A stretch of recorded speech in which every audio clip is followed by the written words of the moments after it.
Happy Asmara disebut sedang dekat dengan anak pengusaha batubara. Happy Asmara dikabarkan sedang dekat dengan Joni Saputra, anak pengusaha batubara Haji Isam. Hal tersebut bermula saat Joni Saputra terlihat mengantarkan Happy Asmara ke bandara untuk terbang ke Eropa.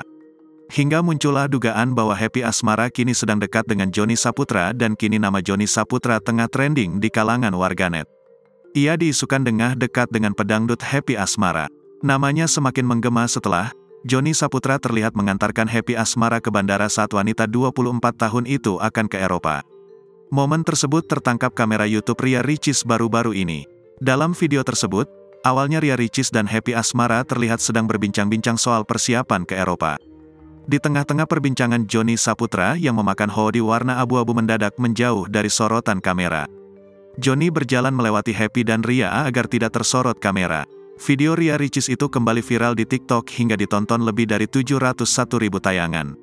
Ada yang keciduk, lagi nganterin ayang, tulis pemilik akun TikTok.